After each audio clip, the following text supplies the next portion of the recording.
हरे कृष्ण. भगवान नामाच्या प्रती होणारे 10 नामअपराध आपण जाणून घेत आहोत. पहिले 5 आपण आधीच जाणले आहेत आणि आज 6व्यापासून 10व्यापर्यंत जाणून घेऊया. आता आपण 6वा नामअपराध जाणूया. पवित्र भगवान नामात अर्थवादाचा आरोप करणे. तर पवित्र भगवान नाम आहे, त्याला आपल्याला मनाला वाटेल त्याप्रमाणे अर्थ लावणं, मनाला वाटेल तसे जपाचे परिणाम होतात असं सांगणं, हा काय आहे? 6वा अपराध आहे. 7वा नाम अपराध आहे हरिनामाच्या बळावर पाप करणे. आपण जाणतो की श्रद्धापूर्वक जेव्हा हरिनाम घेतलं जातं तेव्हा सगळी पाप नष्ट होतात. आणि दुसरं म्हणजे पाप करण्याची इच्छा पण निघून जाते. पण एखादा व्यक्ती आहे, त्याने विचार केलं की मी पाप करेन आणि मग नाम जप करेन, जेणेकरून मी पाप केलंय त्याचा अपराध आहे तो या नाम जपाने नष्ट होईल, मी पापातून मुक्त होईल. म्हणजे त्याची वृत्ती काय आहे? मी पाप करेन आणि नाम जप करेन, म्हणजे अपराध करेन आणि मग नाम जपाने काय होईल? माझं शुद्धीकरण होईल. तर असा विचार करणं आणि नामाच्या बळावर वेगवेगळी पापं करत राहणं, हा काय आहे? नामाप्रती केलेला अपराध आहे. अशा व्यक्तीला म्हटलं जातं नाम अपराधी व्यक्ती. 8वा नाम अपराध आहे हरे कृष्ण महामंत्राच्या जपाला वेदांमध्ये वर्णित एक शुभ सकाम कर्म अथवा कर्मकांडा समान समजणे.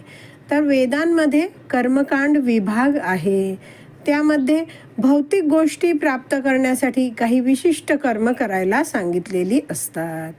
तर याला म्हटलं जातं सकाम कर्म, म्हणजे काही कामना घेऊन, काही इच्छा घेऊन केलेलं कर्म, फळाच्या इच्छेसहित केलेलं कर्म, हे काय आहे?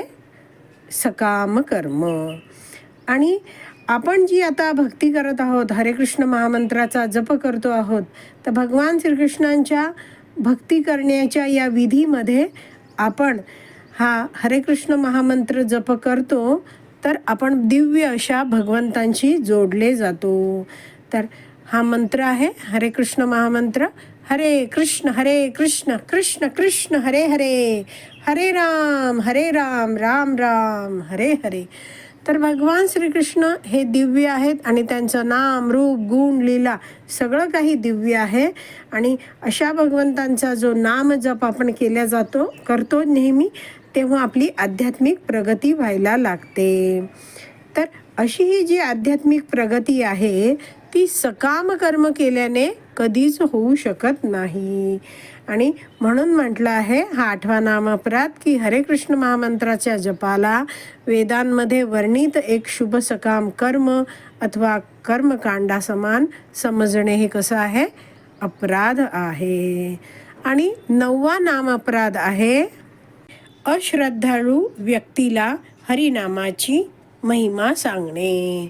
तर जे लोक भगवान श्रीकृष्णांचा द्वेष करतात, भगवंतांविषयी श्रवण करायला ते तयार नाही आहेत, अशा श्रद्धाहीन व्यक्तींना कधीही हरिनामाचा महिमा सांगू नये. का बरं सांगू नये? कारण ते आधीच भगवान श्रीकृष्णांचा द्वेष करतात आणि भगवंतांच्या नामाचा महिमा जर ऐकला त्यांनी तर ते काय भगवंतांचा आणखीन द्वेष करू लागतील. आधीच ते भगवंतांपासून दूर आहेत आणि जर त्यांनी भगवंतांच्या नामाप्रती अपराध केला तर आणखीन ते भगवंतांपासून दूर होऊन जातील. आणि त्यामुळे म्हटलं जातं अश्रद्धाळू व्यक्तीला हरिनामाचा महिमा सांगणे हा नाम अपराध आहे. आता 10वा नाम अपराध बघूया. भगवंतांच्या नामामध्ये पूर्ण विश्वास नसणे आणि हरिनामाचा महिमा ऐकून देखील विषय आसक्ती कायम ठेवणे. तर व्यक्ती काय करतो आहे? हरिनाम जप तर सुरू केला आहे त्यांनी, मात्र अजूनही तो शारीरिक स्तरावर राहतो आहे, अहंकारातच जीवन जगतो आहे. तर त्यामुळे हरिनामामध्ये पूर्ण विश्वास बसत नाही. आणि हरिनामाचा इतका महिमा ऐकला तरी काय आहे? भौतिक गोष्टींप्रतीची विषय आसक्ती आहे ती कायम राहते. तर हे सगळे 10 नाम अपराध आहेत. आणि आपण जेव्हा हे 10 नाम अपराध बोलतो त्यानंतर म्हणतो की ह्याचबरोबर लक्षपूर्वक जप न करणे हा सुद्धा एक अपराध आहे. स्वतःला वैष्णव समजणाऱ्या प्रत्येक भक्ताने या सर्व अपराधांपासून स्वतःला वाचवले पाहिजे, ज्यामुळे शीघ्र अतिशीघ्र अभिष्ट सिद्धी म्हणजेच कृष्ण प्रेम प्राप्त होईल.